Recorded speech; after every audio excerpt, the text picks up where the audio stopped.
Hi, Acton. Hi, George. Welcome to episode 17, The Dignity of Back Row America. Why, thank you. And welcome to our listeners. It was an interesting book. But we're going to do first things first, because that's what we do here. This is a question you thought of. Describe an experience that made you really feel your class background. When did you starkly realize I'm in this social class and not that one? All right, so my family background is an odd mix of social classes. We are blue collar culturally and financially, but at the same time, we're pretty highly educated. In my extended family, who hails mostly from Pennsylvania and Indiana, there are a ridiculous amount of us with not only bachelor's degrees, but master's degrees and even doctorates.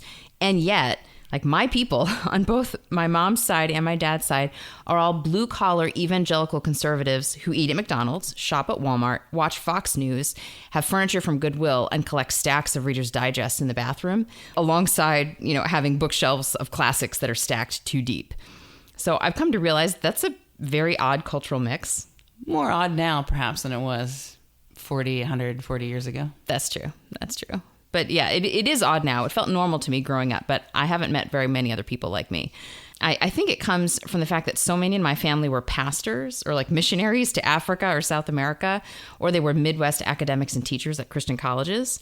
They had advanced degrees, some learned multiple languages, but they never made any money because ministry is ministry. It's not business. But it wasn't until I started dating my husband, whose father was a lawyer and had a lot of money and was very upper middle class, that I realized where I stood on the rungs of the social ladder. I felt very ragtag and like embarrassingly scrappy when I visited my father-in-law's house. It was so beautifully and expensively furnished. And then I met some of my husband's college friends and went to like their parents' homes, and I felt the same thing. I was like astounded by their style, by their taste.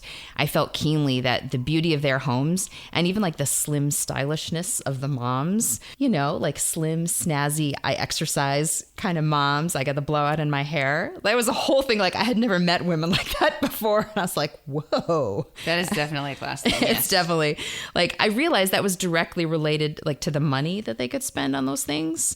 And same thing with the clothing. Like I was shocked that someone could spend $70 on a sweater. I always had hand-me-downs from my cousin that she got off the clearance rack at TJ Maxx, like before giving them to me. So it's like double the hand-me-down. Like I grew up living by the Yankee motto, use it up, wear it out, make it do, or do without. Like I didn't have that phrase in my mind growing up. It was just how we unconsciously acted. But I recognize it now in hindsight as frugality and modesty and contentment. But I didn't even see the virtues embedded in that until I came into contact with wealthier people who had no qualms displaying their wealth and like felt proud of it and comfortable in it. And after I've been married for a number of years, we moved to this, rather hoity-toity, lovely liberal town, which I have since come to dearly love. But my first Sunday at the local church we visited, it drove home to me the feeling, these are not my people. There is money here. Yeah. Like the cars in the church parking lot were way too nice. We had an old Honda. The ladies were in beautiful dresses with scarves and high heels. I was in ripped blue jeans. The people spoke casually in coffee hour about their family vacation in Paris. Like I really had a chip on my shoulder for years over things like this. I had a genuine prejudice against rich people. But at the same time, I was like drawn to them because they were also really smart, highly educated, and I enjoyed being in book club with them, having long conversations with them, and their houses were beautiful. And it's fun to be around beautiful things. I admired how organized they were, how like socially polished they were in interactions. There was like this kind of classy worldly wisdom about many of them that I wanted to share. It was a sophistication that I knew I lacked. So I felt I was with my intellectual peers who shared my bookish interests, but they were also above me in social class and in finances and in style. And it's taken me years, but I finally come to the conclusion that rich people can indeed be good and moral people, and they can even be good friends. Money itself isn't morally ruinous. I mean, that may seem obvious to our listeners, but like it took me a long time to get there. I really had a chip on my shoulder. But at first I was very skeptical and pretty angry, like internally over what I perceived to be their privilege, which they seemed to take for granted. Which they probably did. They may have. And now that all these years have passed and I've lived among kind of the wealthy natives of this town, like I admit I've kind of gone native. My tastes have changed. I try to decorate my house like they do, still on a tight budget, but I know how to mostly pull it off. Though I still shop at Goodwill, and the thrift stores have great brands because the rich folks give all their nice clothes away. I mean, that is so bad in California. You can't even give nice stuff away half the time anymore. What do you mean? Like, there's just so much wealth there that even the mechanisms we have to sort of distribute it, like when people don't want things. I could tell you a story. I won't bore you, but like, yeah, oh, man. It's a real phenomenon. Oh, man. We have reached a level of, it's not just the extremity of the wealth so much as the broadness of the wealth. Oh, like, there are a lot of people with, they're not Elon Musk and they're not Bezos and they're not the mega rich, but there are a lot of people who have money. It's one of the things that's changed about America in the last 40 years. Oh, that's interesting. You know, my husband makes more money now than when we were newlyweds, for sure. You know, so we're very comfortable. So I have reached the point where I can almost pass as one of them. Right? I don't have the receipts because I got the nice shirt from Goodwill, right, but I can pass. And when I go back home to my parents' house and to the church I grew up in, I feel that I don't fit in that blue collar world anymore. Like, I've changed. You know, I think I'm snobbier than I used to be. You know, but I'm also like more successful and more tasteful and more confident than I used to be. So it's a trade-off, I guess. I still love certain things about that world. Like, I enjoy watching sports on TV. I definitely have a penchant for junk food like potato chips and Slim Jims, which like horrifies my children. They're like, ew, you like that? I'm like, yeah, I grew up on that. You know, but my children turn up their noses at McDonald's. And I feel like that's my fault. Like, I failed to teach them to love McDonald's the way that I loved it growing up. Like, we did go and get Shamrock Shakes this past St. Patrick's Day, you know, but we're not regulars. You know, we'll go to a Chick-fil-A on road trips instead, or Panera.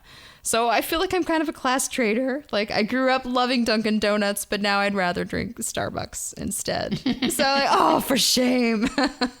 I feel like I don't quite fit in either world. Like, I'm kind of faking fitting in with the upper middle class world, but I've unsuited myself for life in the lower middle class world in a way. I feel judgy when I go home, and I hate feeling that way. But then I also like feel judgy of like my wealthier friends because I'm like, I'm not really like you. I'm just like faking it.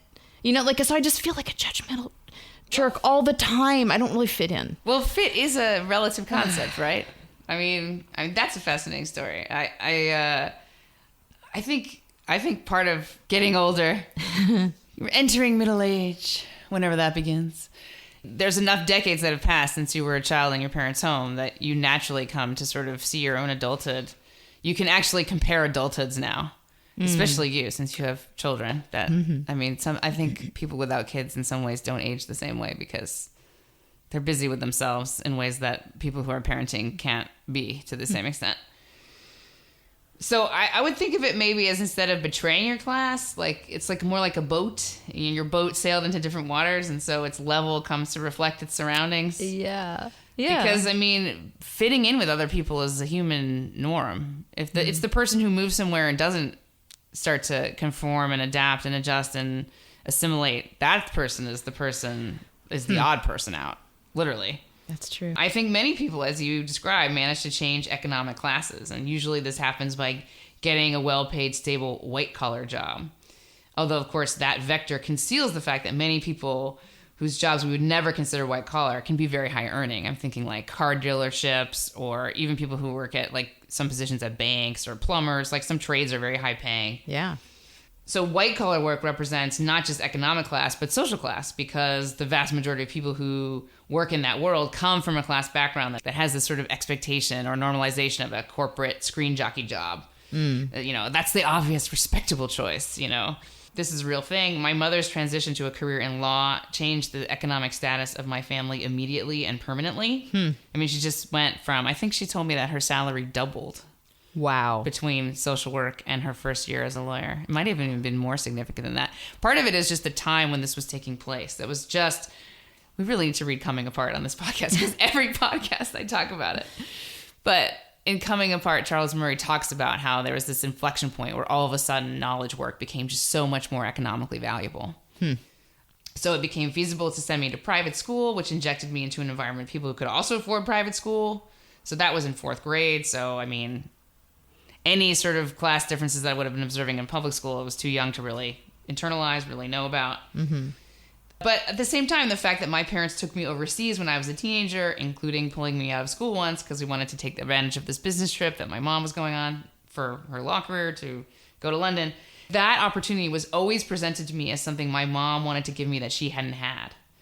And part of that was money, but part of it was just a matter of orientation. What you believe makes a good upbringing, what's important to you. You know, my dad's parents were much more cosmopolitan in this way than my mom's.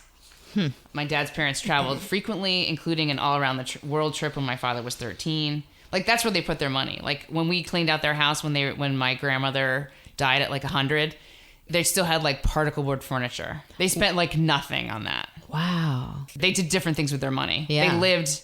I'll get to that. I mean, there was this incredible difference of social milieu between my two sets of grandparents, although actually I had 3 sets because my dad's parents divorced and both remarried when he was 18. Huh. So I grew up with 2 sets of grandparents in California and then my mother's parents in New Jersey. Huh. So my dad's actual biological parents, they were relocated Midwestern WASPs versus, New York Jews, my mom's parents. So I think it's really a difference of social milieu more than it is about inherited wealth. Like, neither of them really, I don't think they didn't have any family money. My step-grandmother, on the other hand, she came from money. Her family had walnut groves in the Central Valley, so that's money. So comfortable as my grandparents were, I think it's really hard to capture now how normal it was to live modestly. My mother has told me about how there was a general sense when she was young against conspicuous consumption. Really? You got one new outfit for school each year, and this held for the better off girls too. Huh. And I think the economic data supports the idea that the difference between the middle class and the upper middle class wasn't the chasm that exists now between people working several service jobs to get by on the one hand versus the brainiacs at Google making 6 figures right out of college. It was a different world. Your standards of comfort are so different. I mean, there was the Depression. My dad's mother grew up in a house without indoor plumbing, I think, for at least a certain portion of her life. So the children who grew up in McMansions with their own room cannot fathom living in anything less than perfect luxury. They believe that the living standard of their parents is kind of a birthright. One of the complaints in our lovely liberal town is that there's not enough housing for students because they don't want to live in some dumpy basement. It's like, living in a dumpy basement is a rite of passage. I mean, my first 2 years of marriage, we lived in a basement apartment with like 4 rooms. It'd take you like 2 seconds to walk through all 4 My of them. husband It's normal. describes like cold places that they rented when he was doing grad school in Illinois, and it was just like colder than hell. Dante's Hell is cold, so. Dante's Hell. Colder than Dante's Hell, and they had to spend all this money like heating their apartment to attempt to not freeze to death. So I understand that these children come by this view out of their own ignorance, but I still find it a bit appalling, frankly. So I have a lot of like what I would call class awareness. I feel connected to a world where modest living was a virtue. Just this idea that what enriched people was never about how nice your house was. That just seems so normal to me because I grew up seeing it in a lot of different places. I mean, for generations, it was, I also think like specifically when it comes to young people earning very high salaries out of college, I think that it ruins them in some way to have that money so early. For generations, it is the modest start of young adults that has drawn them together.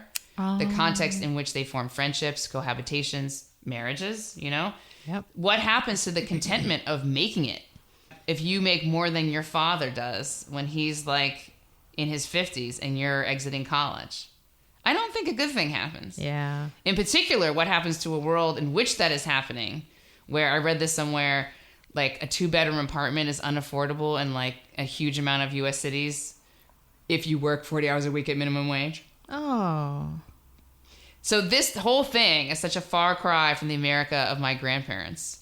For all their, just very obvious differences, they resembled one another far more than these disparate outcomes between the privileged and the back row today.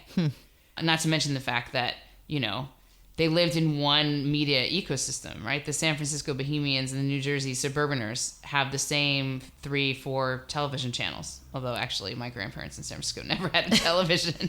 My uncle did downstairs though, so they could always go like watch the special things. So I guess I think of class as a constellation of these different strands, some about money, some about individual attitudes, and some about the expectations you inherit.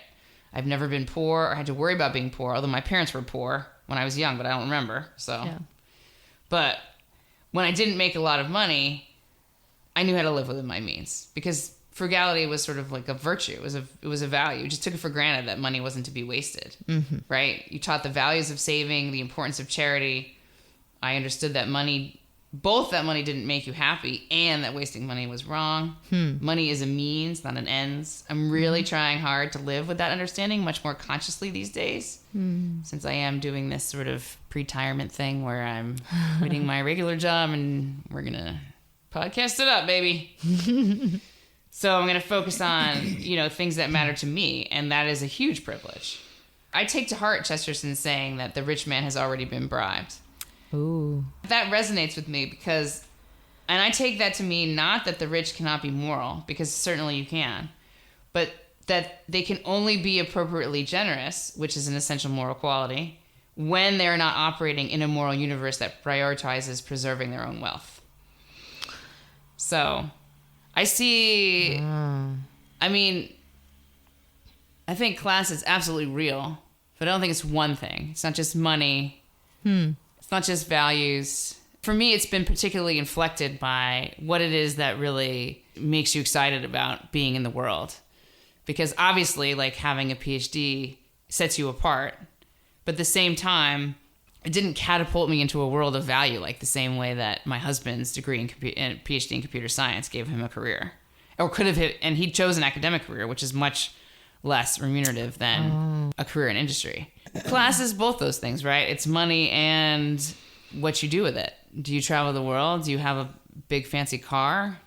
Do you throw a big party? What do you do? I think different people use there's obviously the difference between not having money and having money is one way to look at class. But then within the broad section of people who have money, what is it used for? What are the expectations? Like the expectations that you have a big house, the expectations that you give a lot of money away, are the expectations that you support your family, are the expectations that you dress a certain way and have plastic surgery? Like what are the... Yeah. It varies so much. But certainly, obviously, those people are going to find each other. Yeah, the people from the same class with the same attitudes will resonate with one another. And yeah. In married couples, one of the primary things people fight about is money. So I can see why, it would be really hard to be married to someone from a different class. You just want to use your money in such incredibly different ways. Yeah, no, I think that's definitely true. If you that is harder. That is probably why people of disparate economic class backgrounds do not meet and marry more, because it is more difficult to do that. But a couple coming from, I think it's a much more common story to come from relative poverty as you're just starting out as an adult and work up together, and your lifestyle changes. Yeah, that's been our experience, and we still very much operate on tight budget, track every penny, plan, save, and still wear it up, use it out. We still operate that way, even though we have much more flexibility and comfort than we used to compared to, we also have four children. Four children in an expensive city. Them. Yes. But yeah. Right. The thing about that and I feel like there's some element of class that only is captured by those inherited values about money. So when have I told the story? Somebody slap me if I've told this story before in the podcast. The house that I first bought here and have subsequently sold, and I had a series of tenants, and I got tired of being a landlord. I know that probably sounds like a very bougie thing to say, but I got tired of it. And one of the things that really broke me was I had these tenants, and they were young and sort of just trying to get by, and they didn't understand how to deal with their garbage. And so I became intimately acquainted with their garbage. And I noticed that there was a bunch of stuff from takeout places and Starbucks. And it's that's a class thing, but it's not a class thing the way it used to be a class thing. No one ever spent money on that kind of thing in my parents' generation. Even the idea that you would pay for coffee outside your house, like a coffee place, the novel concept. Yeah. There's so little emphasis on common young person frugality Like you hear these stories now, you hear like teenagers ordering milkshakes from DoorDash.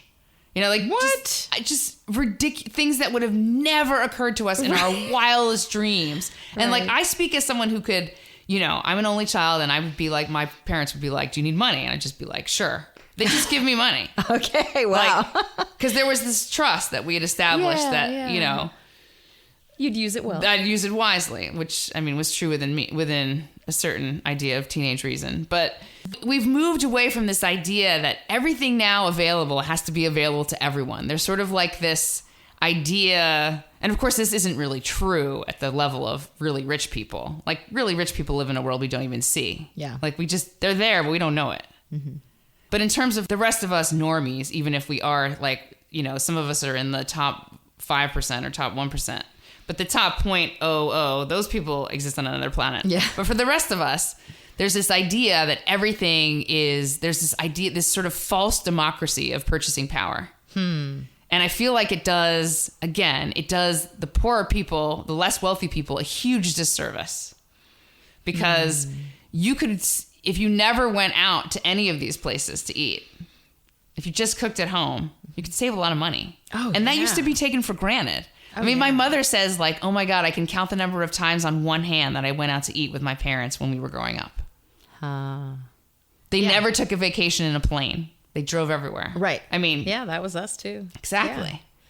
Like these kind of things that we have a really different orientation, I think, culturally about what purchasing power is for. And I'm not sure that's really a class thing. Because if it were a class thing, then you'd expect people with less money to not ever use these services. But that's not how it works out. That's interesting. So I don't know. It's also true that, you know, my grandparents' generation, it didn't really matter. As long as you saved a little bit of money, if you invested it, you would have been rich by the end. Especially all my grandparents happen to be especially long-lived. But I mean, that's a period of time from like the post-war period through, you know, the 1990s, early 2000s, right? Although my grandmother, like both my grandmothers lived a long time. That was a time of intense wealth creation in the United States. I see. It was possible to build assets. And I think obviously one of the reasons has to do with like the ability to find a job where you could support yourself and live. Mm-hmm. But another part of it has to be the way that consumption patterns have so changed. Like just the things that we take for granted just didn't occur to people then. It's a world that becomes harder and harder to imagine. And like you and I are, you know, we're entering middle age basically. Mm-hmm. And our memories of this kind of frugality come from, a generation, if not more than that removed. And I feel like I mostly still live within that. Exactly. We're not, like it's a big deal if I'm going to go get a Starbucks coffee. I'm like, oh, I better check to see how much I have in my little like frivolously spend on stuff category. Your foolish money. Exactly. Like, do I have, oh my gosh, do I have $7 or however much ridiculous amount it costs to get like a mocha? I'm like, oh, I can't do that for another month. I don't have enough saved up. Like I don't, and I cook everything at home. Exactly. Like, we don't go out to eat. I mean, there's 6 of us. You can't go out to eat without like busting the bank. So exactly. I feel like in many ways, I think you and I are still in that older I think we have I don't live like that because I don't have to, but my orientation around what money is about is completely from that. And like my mother and I often joke, like I once asked her, like, if you were rich, what would you, like if you had all the money in the world, what would you buy that is silly? She said to me, I would never wear a pair of pantyhose the same again. Like I would never wear the same pair twice. And of course, she doesn't wear pantyhose at all anymore. Nobody does. But when my mother was a lawyer, you used to have to like wear pantyhose every day. Like when she first started, that was like a real thing. God, the world's changed so much. That's funny. But yeah, I don't think there's this idea of frugality as a norm. I think it's, I don't know, maybe we need like a frugal revolution, especially with all these like, people just have so much, there's just so much wealth accumulation, and the way that people orient themselves around what money is for, it just seems like we live in a totally different universe. I mean, the universe in where you can earn, like a college graduate can make as much money as their father, goes hand in hand with this idea that, people just, everything is available for the price. I mean, maybe this is what it is. Maybe it's this idea that the way that the values that I received around money were based on the idea that money was for the future. Oh, and yeah. That's what it was about my tenants and their garbage that made me so... that befuddled me, because it's like, you're young. Like, you could be, this money that you could not spend on these things could be something in the future much bigger. Right. So maybe it's that. Anyway, I digress. But we are going to talk about the book, aren't we? Yeah. So let's do an overview of the book. Just kind of hits and misses, generally, what we liked, what we disliked, before we get into the quotes. For today, we read Dignity, Seeking Respect in Back Row America by Chris Arnada. It was written in 2019, and it's a work of photojournalism that reads kind of like a memoir. Arnada grew up in a small town in Florida, and he left it to pursue an education. He got a PhD in physics, and then he went to work on Wall Street for years. And he ends up feeling drawn to this really broken neighborhood in the Bronx, and he starts walking through it every day, talking to people, being curious, taking pictures if they'll let him. And he documents both, the surprising bright spots and all of the breakdown that he sees. So poverty, addiction, homelessness, prostitution, crime, racism, broken homes. There's so many different issues that plague that community. And then he starts to do this same type of investigation into a variety of cities and towns in America that basically have the worst reputation. Like, he would intentionally go to places that people told him to avoid, and then he'd set up shop in the local McDonald's and listen to people's stories. And he's documenting what he calls America's back row. So people without the education, credentials, advantages, and opportunities of what he calls front row America, which are the educated, meritocratic, mobile elites, of which he considers himself a part. And a lot of the book is his personal reflections on the differences between himself in the front row and these folks in the back row. And so there's a mix of self-recrimination, where he blasts the front row for abandoning the back row, along with the desire to portray the dignity and goodness of so many of the poor and addicted people that he meets. And so there's a lot of empathy in there. But there's also a lot of judgment. But he judges things that I wouldn't, and he glosses over and romanticizes things that I would judge. So that was kind of odd to me. He remains skeptical of the Christianity of so many in the back row, like preferring quote unquote science, since he frames science and faith as opposed to each other. Well, he is a physicist, so. Yeah. Occupational hazard. Yeah, exactly. But he romanticizes, the quote unquote communities of addicts that are formed around drug use. But overall, I liked his experiment. Like, he was genuinely trying to learn. He was trying to expose himself to an unknown reality through feet on the street experience, through curiosity and listening. And I think that's a really great path to take. Like, if you're curious, like, don't go on the internet, go out and talk to people. True. Like, he did it in a very sort of Aristotelian gather direct evidence through experience kind of a way, rather than so platonic, like, let me think about this from my armchair. What is this like? And his book reveals an intractable problem in America. Like, how can we reconcile the virtues of community rootedness and family loyalty with educational opportunity and economic success? Because right now, those things are often pitted against one another.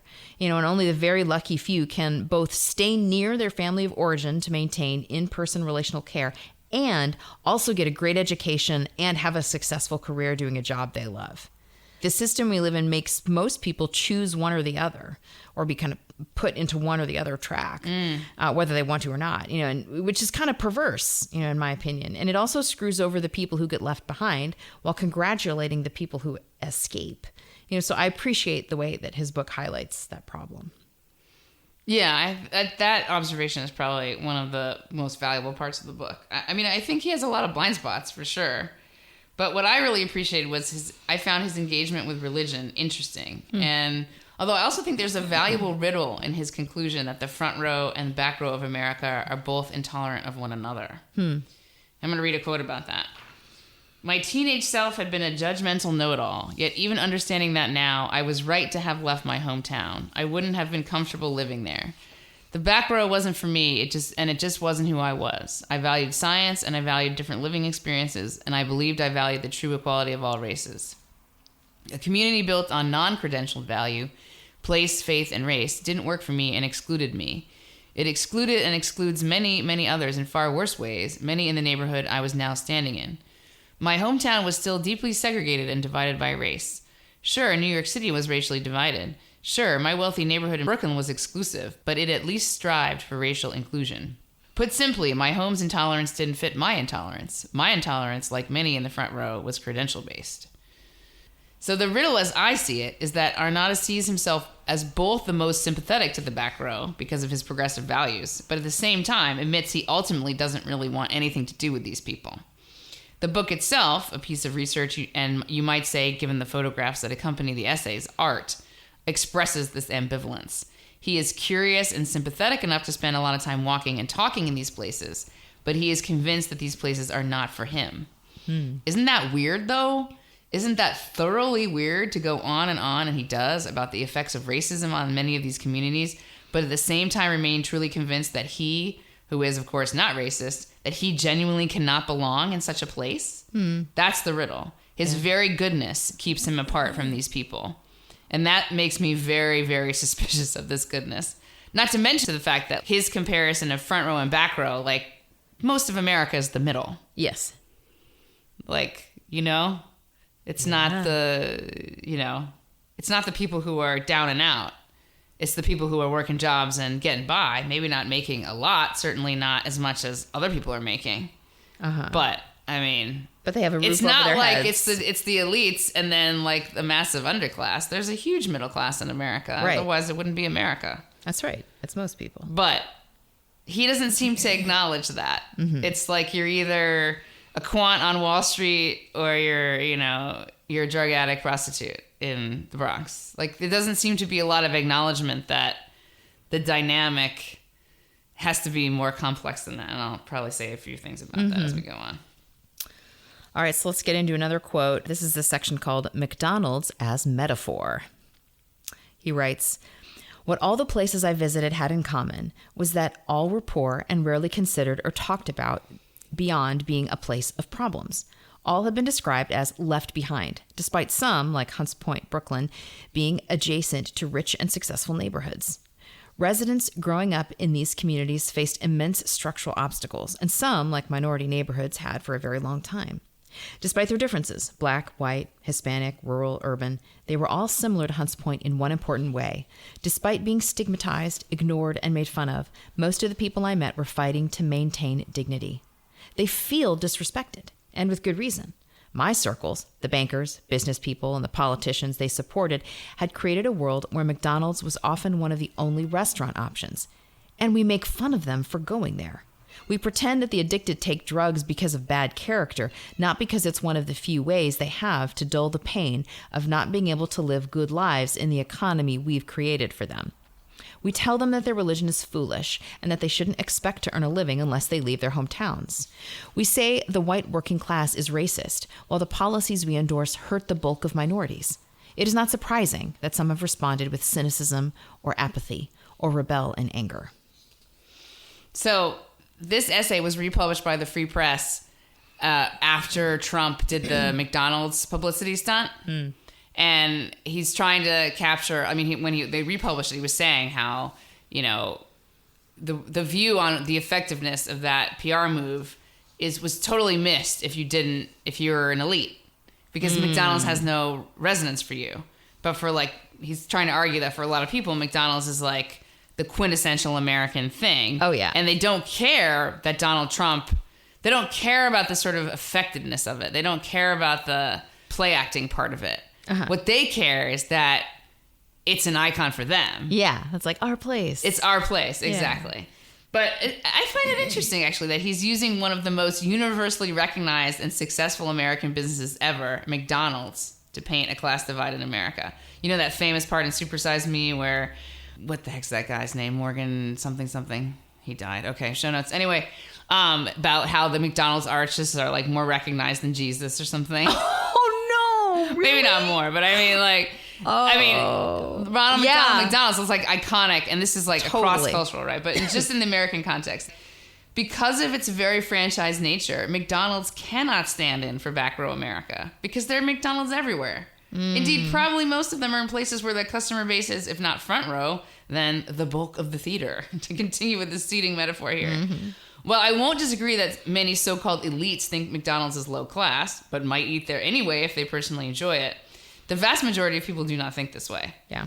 And I might also mention that the class significance of any cultural touchstone can change over time, right? Like with your kids at McDonald's, right? My mom, there's a particular McDonald's where my mother used to take me sometimes when we were in that part of town. It was a slightly rougher neighborhood, but not scary.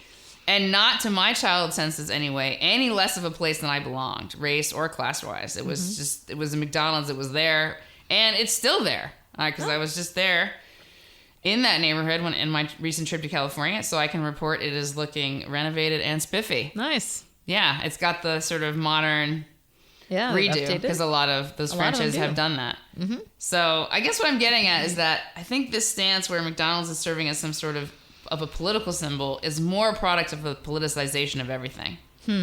It's interesting that Arnada is emphasizing the class element here. McDonald's as some sort of commercial arc for the dispossessed in the context of progressive compassion for his back row Americans. Because that is not how the restaurant played in 2024. Then it was playing as Democrats diss McDonald's and piss off Trump's base. I think this phenomenon speaks to what I see as huge blind spots in this book. Because what I think Arnada does is talk to a lot of people in middle America whose lives are surrounded by and often include the small underclass of the destitute, mentally ill, disabled, drug addicted, and chronically unemployed. The real back row, if you will. But then he tries to paint that lower middle class and the worst off with the same brush. Calling the whole thing back row. But this is obviously not true. If it were true, the very tensions between those getting by and those sinking to the bottom that so many of the conversations he has illustrate would not exist. Right. And I'm very suspicious of this shift to talk about front row elites versus the back row, whereby everyone who is not an elite has gotten the shaft. From an income equality standpoint, you could certainly make that point, but I don't think that this tells the entire story of class in this country. First of all, we need to remember the immense increase in overall wealth in the last several generations. This has improved the lives of even very poor people today. But more importantly, we need to recognize that the truly downtrodden aren't being held back by a system that benefits elites. No, what makes people angry and gets Trump elected is that the hardy majority of Americans just making it are told to pity rather than demand better from the effects of the mostly antisocial echelon of society. While in some ways it is admirable that Arnada succeeds at finding human dignity in these most pitiable, unfortunate people, the thing that seems to give him the most personal satisfaction is also exactly what exacerbates the class conflict between them and middle America. I guess maybe I've become a conservative, but as the saying goes, a conservative is just a liberal mugged by reality. And I think we have the receipts now that demonstrate that the biggest change in the lives of middle America between the 20th and 80th percentiles is the impact of social breakdown. People are less safe, less connected, and less trusting, and they know it. And this is what people are really angry about, I think, not the cost of eggs. I'm not going to disagree that NAFTA broke a certain part of the social contract of pride in American workers and in their work product, but I also think that the elites abandoning the preaching of common sense social values and not tolerating public deviance broke another and perhaps bigger part of it. Yeah, I agree with you that Arnada paints the lower middle class and the worst off, like the addicted, the impoverished, the prostitutes, with the same brush, calling the whole thing back row. And by doing that, he fails to describe the world in which I grew up, like the blue-collar evangelical world in which families were mostly intact. There was always food on the table. Most teens weren't truants or addicts, but also nobody was a rich elite. Just solid, respectable, family-oriented, religion-oriented, hardworking middle-class folks. Mechanics, nurses, teachers, firefighters, factory workers, school administrators, small business owners, grocery store managers. They were people who stayed put. Maybe they went to community college or a trade school. They took their kids to McDonald's, but they didn't go there to get high in the bathroom.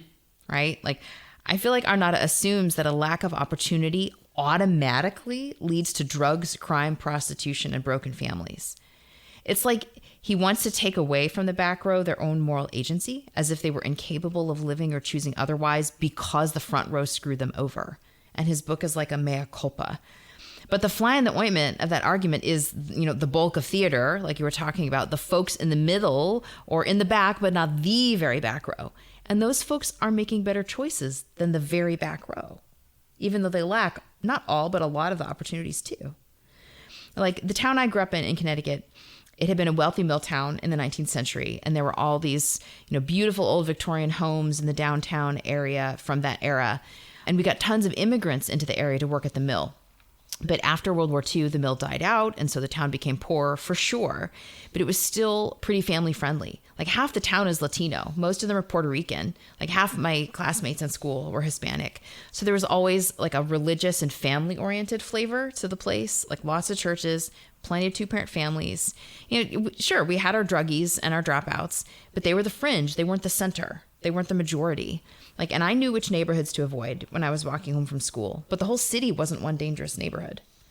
In most places there, and most of the people were decent. They weren't incredibly successful. They weren't impressive. They weren't going places, but they were good enough. And so I associate McDonald's with good enough, with like the middle and lower middle class.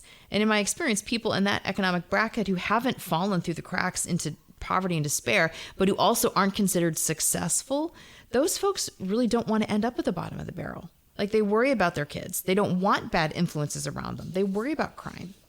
And I want to give a brief example of the kind of people that I think Arnada is blind to, that his front row, back row framing just misses. So the 2 most popular kids in my school growing up were Kathy and Andy. They were both Hispanic. They're both incredibly good looking. And they were a couple since literally the 7th grade. I don't think they ever broke up. Like they were together all through Midland High School. He played football, of course. She was a cheerleader, of course. Of course.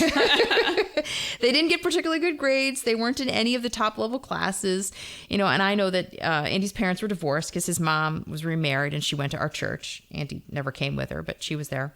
But the kicker is Kathy was pregnant with Andy's child during senior year. Oops. Order violation. Graduate. Exactly. Marry. That's right. Procreate. I have this memory of her enormous baby belly in her prom dress. In her prom dress. And she could still dance better than me. Oh, yeah. I didn't know what became of them until last year. I read about Andy in the news. It was something good. And so I looked them up on Facebook, as one does these days. Lo and behold, they had their love child. And a few years later, they got married, and they're still together today. That's They've been amazing. a couple for 32 years. They've been a couple. They have the odds. like 4 or 5 kids. They both went to small local colleges. They stayed in the area. Their oldest kid graduated from the same high school that we all went to in the 90s. Andy became an ESL teacher, worked his way up to being a principal. Now he's a superintendent of a local school district. I think their oldest kid just got married, and they're in their 40s like me, so they could be grandparents soon, right? Right. So these are people who stayed put or were, quote unquote, left behind, if you want to call it that, in our rinky-dink town. They had a child out of wedlock, but they still chose into marital commitment and hard work, and they have a legacy with a lot of family around them of multiple generations, and they're stable. I don't know if they go to McDonald's, probably, but they're not really front row or back row. They're rooted. They've given back to their community. They're functional. They're moral. They are not screwed over. And they're an ethnic minority. So 3 cheers for Andy and Kathy. That's awesome. That really reveals that Arnada is really, he feels a lot of personal disconnect with these kinds of places. Mm-hmm. So he finds it hard to find, he finds it hard to appreciate the middle where staying doesn't involve missing out. Right. Staying is totally normal and acceptably prosperous. Right. There's no need to go anywhere, not just economically, but also socially. Right. Right. Or where staying could end up actually being really good or fine without major dysfunction. He's looking at communities where people stay, but there's so much dysfunction there that staying almost ensures that you will get screwed over because almost everybody is on drugs. If somebody has the capacity to make something of themselves, and obviously using drugs lowers your capacity to do that, being addicted, they're going to leave because in a community where there's not a lot of people who can take jobs, there's not going to be a lot of jobs because who do you offer the jobs to if, the point about disadvantaged communities isn't that people don't care and don't want to invest. It's that it's not safe to invest your money. If that's your nest egg and you're going to start like a mom and pop shop, you'd be foolish to choose a place that was inherently less prosperous and less safe than another place. Right. This is my point about how what the state owes to the back row is not necessarily about them. although you can make a compassionate argument for that, the state owes it to everyone else. The state owes it to the middle class who cannot buy themselves out of of a city or a neighborhood just willy-nilly. They owe it to the people who make the bulk of the prosperity to keep that prosperity possible. I mean, I see it like that. Yeah. Okay, so a section on non-credentialed community, which, as we've said, is one of the more interesting and important parts of this book. Here's a quote about that. People respond to humiliation in different ways, but the most important response is to find a source of pride wherever possible, even if that means in places the status quo doesn't approve of. It means trying to find a community or activity that values them. For those in the back row, that means a place that doesn't demand credentials. Drugs are one of them. Bars, drug traps, and crack houses offer communities that don't care about your past, your failures, or the color of your skin. As long as you join in, shooting up or taking a hit or swallowing the pills, it is all okay. They also offer a numbing salve from the pain of humiliation. It is a reckless choice, but when your choices are limited, recklessness might be all you have. Many churches offer that, especially Pentecostal and evangelical faiths. They offer a community with few barriers to entry regardless of someone's past. The only requirement is a desire to reform, to live a different way, to accept a set of rules on how you live your life and how you expect others to live. Living in the place you grew up doesn't require credentials. It's a form of meaning that cannot be measured. Family doesn't require credentials. Having a child is an action that provides meaning, immediate pride, especially for the mother, who can find value in raising a family. There are other non-credentialed forms of community that come with far greater stigmas but can appeal to anyone frustrated enough. Racial identity is one, providing a community that doesn't require any credentials beyond being born. Like drugs, it is rightly stigmatized, but also like drugs, it can appeal to the desperate. Yeah, I think this was a really insightful thing that he lands on here, that people need a community that values them apart from their credentials. It's like that old maxim, home is the place where they have to take you in. You know, I agree with Arnada that churches and family and living in your hometown and becoming a mother, like all of these are givens, and you can enjoy the meaning and the dignity and pride and community without having to prove yourself first. And frankly, that's really democratic and equalizing when I think about it. Like everybody gets born into a family. Everybody has a hometown. Anybody can go to church. Like way more people get to enjoy community and belonging and meaning if credentials don't block the way to those things. Like another way to think of meritocracy or credentialism is that it's the gatekeeping of belonging. It's a club. Like it's making a checkpoint or a bottleneck for getting access to high status communities which confer benefits on their members. Like I think the obvious benefits like job opportunities that accrue to people who acquire educational and professional credentials is part of what's behind the explosion of for-profit colleges and universities becoming like factories that crank out bachelor's degrees. Instead of being a place for the cultivation of the liberal arts and the humanities. Like way more people end up with a rubber-stamped college degree and massive school debt because they need the credentials, not because it genuinely adds value to their life or truly equips them to be better humans and more capable adults. Like not because they actually learn while they're there, but because they need to add a school name to their resume. But back to Arnada's quote, like I'm dubious that people who do drugs together are a community. Like that seems like a real misuse of the word. Especially when you like the next one is churches. Exactly. I'm like, not so much. Yeah. In Aristotle's Nicomachean Ethics, he talks about different kinds of friendships. Like there are friendships of mere utility where you're friends because you're useful to each other, or friendships of pleasure where you just have fun together. You know, and both of these are easily dissolvable when the use or the pleasure fades. And the strongest and best of friendships are those based on virtue, right? They're grounded in mutual respect for each other's character and where each person is willing the good of the other. And these are relationships that endure because they're built on admirable qualities in both parties. But Aristotle also describes friendships based in mutual vice. They're relationships formed around shared immoral activities. You know, they say misery loves company. Well, addiction loves company. Sin loves company. You know, and Aristotle says that those kinds of connections are inferior and unstable because they're built on vice instead of virtue. And obviously, the quote-unquote friendship would end as soon as someone got clean, which is pretty sick when you think about it, that the friendship, which is supposedly a good, would disappear as soon as you did something better with your life. As soon as you got more functional, you'd lose your friends. It's like, what? So Arnada says in that quote that drugs are a reckless choice, but when your choices are limited, recklessness might be all you have. And that just does not sit right with me. Like, I know he's trying to be merciful and empathetic to drug users, but he's doing it by making it seem as if they couldn't really have chosen otherwise. And I don't think that's true. Like, that doesn't do justice to all the people who do make a different choice. But I will say I was shocked by how often he'd ask folks, are you taking anything? And so many people, almost everyone said yes. Or sometimes they'd be like, oh, not really, just cocaine. Those moments are pretty precious. But, and most of them started doing drugs because everyone else was doing it. The amount of times he got that answer, well, everybody was doing it. I was like, really? I thought that was kind of an answer like a cliche, like when someone says, oh yeah, the dog ate my homework. I thought everyone's doing it was just a cliche, but that's literally what people said. And that was their experience. They did it because everyone else was doing it.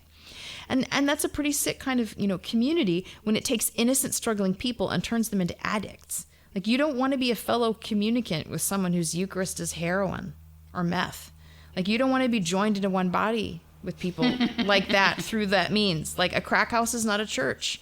And I think it's a shame that Arnada puts them on the same level by giving them the same name, community. That's kind of messed up. Yeah, I agree with you regarding the abuse that the term community is taking here. And it's additionally, especially lately, it's a very highly politicized term. Like, the term is used to describe anybody who has any identity characteristic, even if they don't live together in the same online communities, or the LGBTQIA plus community. Like, those people don't all live in the same place. No. Like, so at least it's not taking abuse in the geolocation way. Right. But those people, they may be a subset of the community, but they're not the whole community, because it's not the drug users who are keeping the McDonald's afloat. Right. Right. I don't think that a community is possible without judgment, without shared values. Like, that's really, when it's used politically, it's actually used purposely to say you can't judge those people. There's a subtlety there. A true community that functions in the way, like in the real world, in a certain located place, that does things for other people, has to have standards. It's not about everybody has to be the same. Right. But it has to function based on rules of reciprocity. Yes. Right? So without shared values, without expectations without some sort of social agreement, like, it won't work. And so on that level, it's really odd to lump drug doers and God believers together as communities of last resort. I mean, your atheism is showing Christmas, right? I mean, there's a difference between social and religious compassion. The difference being adventure, something that you were getting at, that social compassion is construed along the axis of power, which is what the progressive left is obsessed with, right? Yeah. Whereas Christian religious compassion is based on the possibility of redemption. Yeah. The progressive line is that the back row is being oppressed, and that this calls for revolution, where the state, instead of supporting the powerful rich oppressors, which it's supposedly doing, is put to the use of the lowly. In contrast, the Christian narrative presupposes that each individual can repent, can turn away from wrong action, can change toward the good, because that is the freedom purchased by Christ's sacrifice. So this theoretical power problem, such that it exists, this theoretical worldly power problem, such that it exists, is already solved. That's the sort of we already solved the problem of like the Romans burning down the temple, and you don't have an earthly king, and been there, done that, got the t-shirt. So this whole idea that the problem of being in the world is not one of the state to fix your problems, that boggles secular progressives. Because, of course, we still have the poor. Yeah. Right? So what they see as a solution only possible by the state, including for some of them by revolution, Christianity sees as a problem of each heart. Yeah. So to put it in another way, like the solution to, the offshoring and the elite, pulling away an income would be millions of personal revolutions. People choosing to hire Americans rather than and offshore their businesses. And unfortunately, I'm not well versed enough in the economics of it to know if that's even feasible. Could that have worked? Or is it just such to the point where you literally would lose your business if you didn't offshore your business? Yeah. I don't know. Arnaud never considers that the solution. He doesn't consider, when he has this weird way that he triangulates between the economy. The elites have made the economy. And of course, that's when people teach, when I learned the word reification, the first example given was the economy, which is great first example because it is the most commonly reified things that everyone he talks about. But But of course, what the irony of it, right, is that the word itself from Greek, right, just means household. Right, oikonomia. So, right, exactly. So the idea, the oikos being the family gods, right? So like the idea that the most real thing, the most intimate thing, your own household, the world in which living is truly done on the individual level, for that to be reified into a thing that actually exists, that governs the entire country, and if not the entire world, is like, it's to the max, right? I mean, you can't get more. You're making something that's so super abstract because it's on this super high level, and the word you're using for it is something super, really intimate and personal and relevant. So he's got this triangulation where elites made the economy, super reification alert, they made the economy something that doesn't work for these other people. There's no question of like, those people could make different choices and then the economy would be different. It's just gone. Yeah. And so that the idea that you can't make different choices like bleeds down, right? Because he doesn't see the elites or the destitute as capable of making different choices. Right. It seems very deterministic in that way. A little bit, yes. Yeah. So he never considers that the solution, just like the problems, could start with individuals, could start with the heart. This is why I'm becoming a conservative, right? The best regulation is self-regulation. That's what communities do. Yes. Good law is but the expression of the expectations of a self-governed community. I mean, if you needed to bring an officer of the law to compel every debt to be paid on an invoice, we wouldn't have a functioning society. You couldn't have capitalism. It depends on this like baseline existence of trust and decency. It's all based on trust. Right. That's what it is. And that is by custom. That is not by law. The fact that it's all written down and saying, I'm going to send the collection agent after you and blah, blah, blah, blah, blah. Like, okay, yeah, that exists, but that's not why the system works. The system doesn't work because there's a series of laws that says you have to pay your debts. Right. That's not why it works. It works because you don't need to invoke that.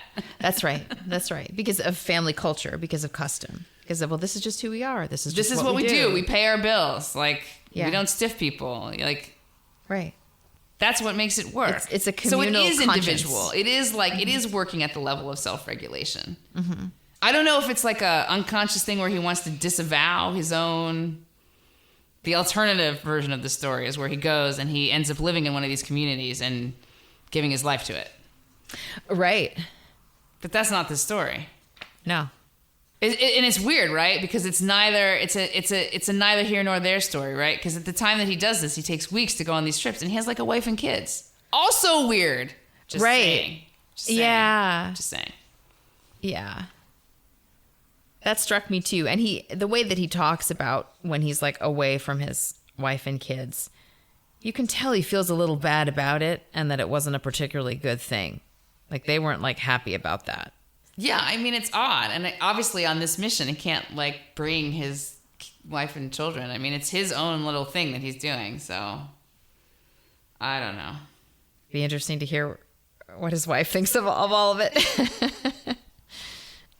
It seems like a lot of elite guilt to me. Yes.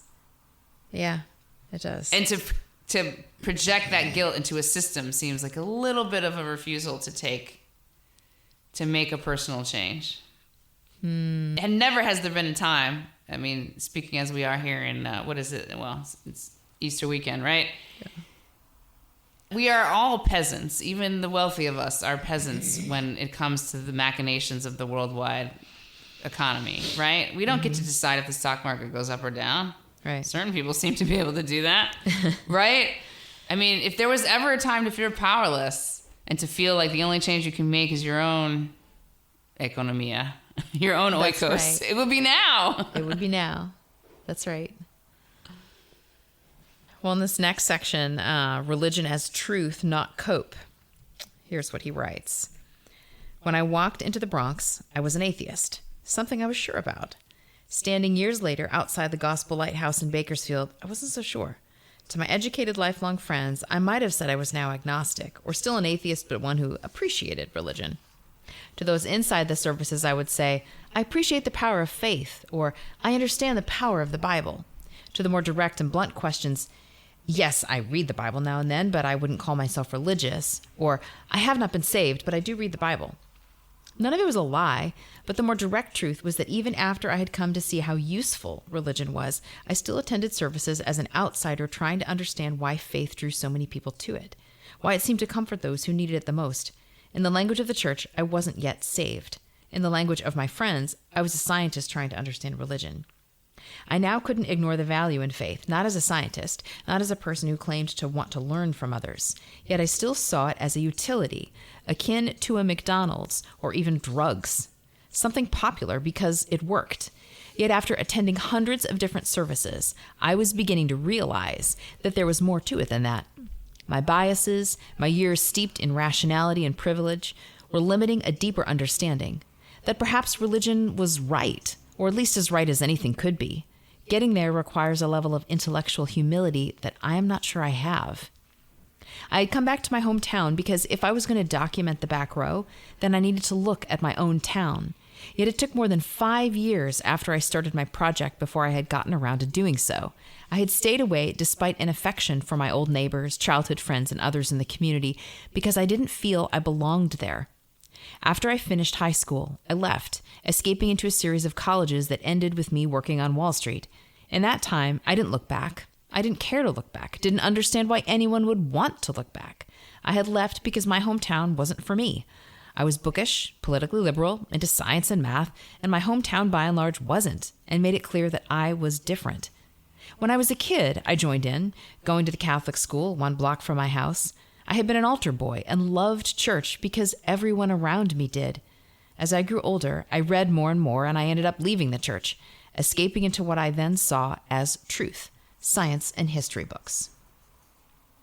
So I find it deeply ironic that Arnada basically read himself out of the Catholic Church, while the experience both you and I have had, like you coming from secular liberalism and me coming from evangelicalism, is that we have kind of read ourselves into the Catholic Church. At least in part, yes. At least in part. Other things have led us there, but certainly reading did too.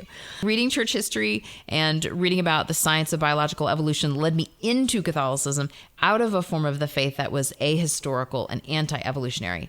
So the fact that it's possible to read yourself into or read yourself out of the church makes it clear that education in and of itself isn't the real factor.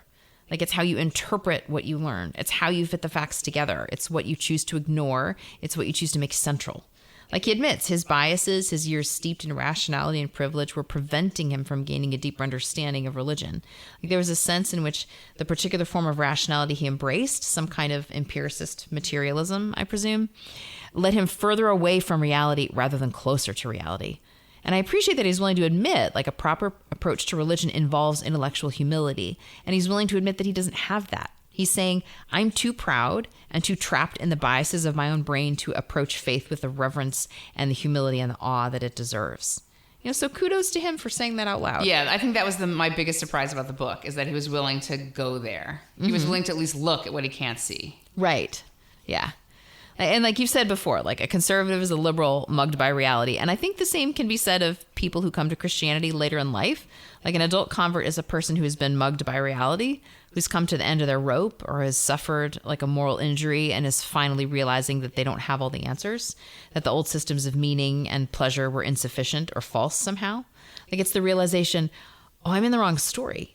Like, or perhaps, as in your case, it was recognizing that you personally had always been in, you know, the right story, but your political party had kind of gone off the deep end and abandoned the moral foundations that you still believed in. And so you started looking around for others who were still in that story, which assumed an ordered moral universe of givens. At the core of it is about belonging. And for whatever reason, he felt that he couldn't belong there. And of course, that doesn't mean that he couldn't belong in a religious community where he actually lives. But I guess that's one of the things that is a function of this sort of, you know, the great sort or the great divide, you know, how people are affiliationally congregating geographically. So you get these sort of oases of political and religious groupthink. You know, as certain people move together politically, you know, you tend to get, you know, the religious life in these places differentiates just like the political life does. And I think that's a shame. Nobody's going to go get religion because they want to, like, another way to express their politics. If anything, the reverse. Right. They might leave a religion so they can better express their politics. Yeah, exactly. If the practice of religion does not consist of consenting or assenting to dogmas. It's not a checklist of shibboleths, which is so weird because politics has become that. Yeah. We have like this disconnect about the way that we use the word religion to mean dogma. I mean, and the way that we use when a political movement becomes particularly dogmatic, then we call it religious. And that gets really confusing really fast. That's right. Because cancel culture revolves around this idea that if you utter something against the shibboleths, you will be excommunicated from whatever position or community that the person who wants to cancel you has power over to do so. And at the same time, organized religions, there is a catechism. Like there is a catechism in the Roman Catholic Church, right? And yeah, you're going to hear the Bible during Mass. But the act of being there isn't a political or scientific confession. It's a liturgical one. Yes. It's holistic in two important senses. First, it's communal, right? All the people are in the same body. And that works in a really interesting way because you're forced, because you're there in the flesh, you're forced into this modality that is a communion without a lot of, it lacks a certain interiority because everyone is in the church, but no one is in anyone else's head. Exactly. There's like, it almost reinforces the privacy of conscience. Yes. Because you are very much aware of like, because you're looking at everybody's walking around, you get to see everybody do different things, wear different things. You're very conscious of the limit of what you can see about another person. And so you have to fall back on this idea, and this is not a natural idea, that everybody who does the same thing comes into the same club. Like if it were obvious that that was the thing, you wouldn't have to do a ritual where that was emphasized. At least that's my take on it. Like you're making it so because there's a higher truth where it is so. You're trying to like create this physical manifestation of something you believe to be so on a different level.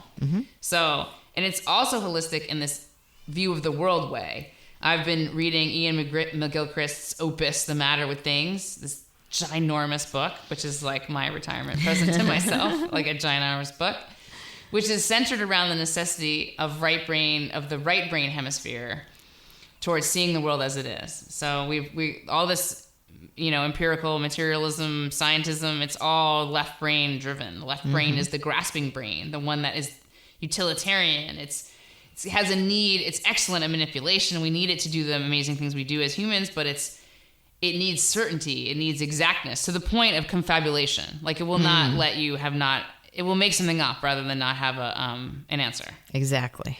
So McGilchrist's whole thing is that the left brain must remain the emissary to the right brain as the master. Together they work, but it's the right brain has to be the master. Yes. And so I think that Mass is for the right brain. It's getting at truths about human connection, suffering, and redemption in the way that the left brain a priori is going to hate. Yes. Because it's not reductionist enough for the left brain. You can't grasp it. It's not explicit. It's implicit and embodied and symbolic and dramatic. It's like art that you participate in. It's metaphor. It's theater. It's metaphor. Yeah. And so this tendency of the left brain to only be able to comprehend the world in slices, in facts, right? This has nothing to do with a conservative or liberal bias. It's not like, this isn't a mapping onto the political spectrum. In fact, I love this, right?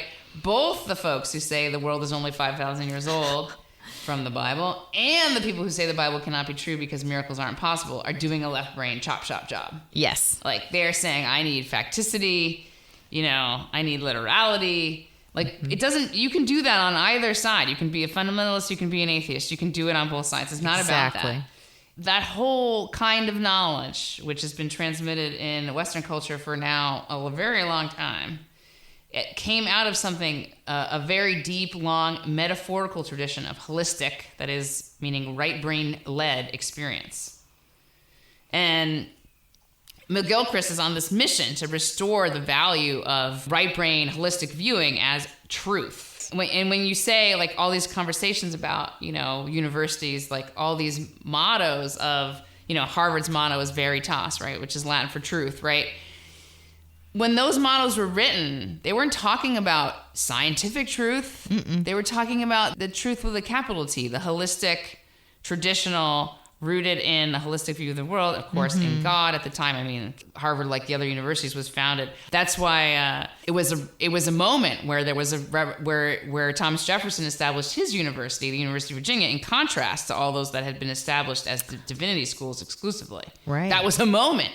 That was like that was a sort of separation of like, oh, we're going to do this the secular way, because I mean, he had his own Bible where he took out all the miracles, because that he was too left brain for that. Left brain scalpel. I'm not having any of this. Slicing miracles. it all out. Nope, not having any of it. Yeah. There's an irony there, right? Because if you talk about, converting to Catholicism, there is this the sort of number one thing, red flag that comes up for me in my own imagination of this is like, oh, you're signing up for all those bigoted ideas about homosexuality and this, that, about abortion, about all these things. And it's like, it's very difficult to explain that, yes, the catechism is the catechism. Yes, the beliefs of the church are the beliefs of the church. But it's like, you're not signing up for that. Mm-mm. You're not signing up to wear a dogma sticker on your forehead. Right. You're signing up for something else. Right. And that is very hard to explain from the outside. Right. I feel like the easiest sort of explanation would be to bring someone to Mass with you. Yeah. If they're willing. We're all in there having our own little individual experiences in the body. I mean, there's an irony, right, to the fact that, like, let's confess our faith, and you do the credo, and it has to do with all these, like, holistic, metaphorical, metaphysical things, yes. right? It's not... Isn't it interesting how the politicization is a credo of, worldly exact things? It's like, it's much safer to have a credo that deals with, like, the transcendent realm. The big transcendent realm. And it's a shame that we've let those two become stand-ins. We've dogmatized our religion to the point that if you disagree with the UK Supreme Court that said women are women, if you disagree with that, you're excommunicated from democratic politics.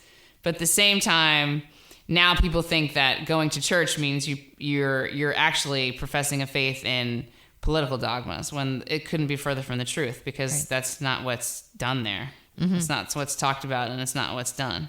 Mm-hmm. It's almost as if it was like a purposeful construction so people didn't get bogged down with all those other things. All right, so we're going to end with a pretty funny favorite quote of ours from the book. So this is an exchange between Arnada and the owner of a strip club the night of the Republican convention that nominated Trump in 2016. We should probably do the parts. Okay. You want to be him or you want to be her? I'll be her. Okay. Come inside and be our first paying customer of the night. Thanks, but no thanks. I don't drink anymore. You give up drinking? Yes, I had to a few years ago. See, everybody's going soft. You like Trump's speech? Hell yes, I do. Something has to change. This country is broken. No decent jobs, and you can't party anymore. Guys used to come in here after a long day working and let loose a little. Now nobody is allowed to have any fun. Her, pointing to a woman playing Pokemon Go on her phone. These kids spend all their time playing kids' games on their phone. She pauses, drags on her cigarette, while Trump speaks in the background. This world is just going to the shitter. What'd you like about that? What I like about it is this woman is making a commentary about the connection between prosperity and adulthood. That's what I see in this quote. Huh. Say more. And mixed up in that is this idea of sin and propriety. It's like there's something in here about all of those things. She's doing something that is permitted, but obviously on the moral outside, or at least used to be. Yeah. Right? Strip club. I mean, we associate those with a kind of down and out kind of lifestyle, both for the people who patronize it and for the people who work there. Mm-hmm. And in this case, we're now living in a world where she watches her strippers playing Pokemon Go on their phone. So there's this contrast between the fact that they're engaged in one of the more depressing things about adult sexuality, right? Yeah. These are these women who are being exploited, but they, at the same time, they don't even inhabit a world in which this adultness doesn't even signify in the way it used to, right? Because they're kind of like in this fantasy child world where they're playing a childish game on their phones. And at the same time, on the other side of that, like, what has replaced the strip club but the the internet. Right. OnlyFans. And porn. Right? Yeah. Porn and OnlyFans. It's Yeah. so it's almost like there's a bougie upper middle class version of this thing. And this thing doesn't even signify I'm going to use my body because it's the best option for me at the time. And I'm going to do this, but then I'm going to make this money. I'm going to get out. It doesn't even have that sort of salience of the grit of kind of down and out. It lacks even this sort of conviction of its own immoral means to an end. It doesn't even do what it... It's a tragedy in that it doesn't even... It's an extra tragedy in that it doesn't even do what it maybe once did, which was focus someone on these a set of regrettable circumstances, because I don't think women should strip for men for money. Mm-mm. And I don't think the argument of you're free to do what you want justifies that. This owner lives in this world where these two ills are sort of producing a minor and tolerable good. The women are getting the cash and moving out, and the men are working their hard jobs and coming there to let loose. There's this romanticization of a better age where even the sin was better. Even the messed up stuff was functioning better. Right. Even the sin had something good about it. Right. And now you can't even get there from here. Everybody's in the world of those expectations where, women were strippers getting out, and, the men coming there were giving up some of their hard-earned money to have a little fun and drink a few beers. That it almost had a little bit of, I don't want to say innocence about it, but there was just a little kernel of it. Of the was managed fun, decline, the camaraderie, managed decline, male camaraderie and something very manly, liking boobs or something. Right. It's the lowest version of sort of the most decrepit version of a kind of a male togetherness and a conviviality. It's the worst version on the spectrum of what's male conviviality. And everyone taking advantage of someone only to a certain point. The women are being taken advantage of, but they're also getting the money that could maybe get them to a better thing. Right. The men are taking advantage of the women, but only to a certain point. They're not going in the back room and doing horrible things to them and putting it on the internet. It's not as bad as it could have been. Something about it made me think of Bowling Alone, Robert Putnam's book, and the men's bowling league or something is the healthier version of sort of the male conviviality of letting loose and having some beers after a long day's work, the men getting together and having some fun without exploiting women. It's just all around, it's just a better version, but it's still kind of in the lower middle class realm of something that guys would do.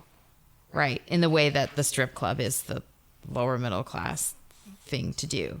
In a sense, both of these things are replaced, by porn and by people staying home and playing Pokemon Go or whatever they're doing. At least when they went to the strip club, they were also kind of maybe seeing each other and hey man, how you been? It's the seedy fading into the infantilized, and this woman senses instinctively that that's worse. That's what's fascinating about that book. That everyone being at home on their phones is worse. Or these women they're not even able to adult when they're having an a priori adult experience. They're stripping. Right. That's right. She's smoking and they're playing on the phone. and she sees this and she's able to put this in her political perspective of the world going to shit. Even though there is a way that from our position we can criticize that whole environment as being sort of low and seedy and unfortunate. Yeah. It has its own little economy, and she sees its own little economy being filtered away by men who can't pay, or he says earlier about the cops are always trying to bust the men who go to the bar, getting in their cars, they bust them for drunk driving, and then finally the women themselves sort of just their imaginative worlds, not even able to sort of be in the world that they're in. She sees that one comment, this world is going to the shitter, as this sort of whole compendium of a kind of breakdown of some sort of contract where everybody had a little role, everybody sort of rubbed against each other in a way that kind of made things turn, right? Because you can imagine that that from that world comes the possibility for another world, right? Those girls make their money and move out and get a different job or go to college or something. They take their turn there and they move on. And the men, maybe one of them meets somebody eventually and stops going to the bar and stops wasting his money there. Or maybe two of the men meet each other there and like have a business in common, or the friction there that world generated, that little world represented, could do something. And now she's describing this world where all those forces of people, you know, being able to make possibilities are just fading away. Right. And that's happening in all the different areas where people rub shoulders in society. They're not doing that anymore. And it's so pervasive, it's even true in the strip clubs. Exactly. Right. And so she's sensing something is actually going wrong. And while we may say on a concrete level, I'm glad fewer people are going to a strip club, the sense of decline and of less social contact, less trust, less conviviality, more stuck in the phone, you know, more distrust, more isolation. More porn. All of that is true and is bad. And it's so bad, it even hurts strip club business. As bad as that life may be, what's replaced it is worse. Like, I get the sense that she intuits that. Yeah. I don't know. That's what we do. We read a lot of things into very small pieces of text. Because this is Red Femmes. All right. Well, thanks for joining us, everybody. We'll be in touch about what we're doing next time, because I don't even think we know. So many choices. We're being spoiled for good books right now. It's just like book after book that we want to cover. So many good things coming out. Yeah. All right. Bye for now. Bye-bye.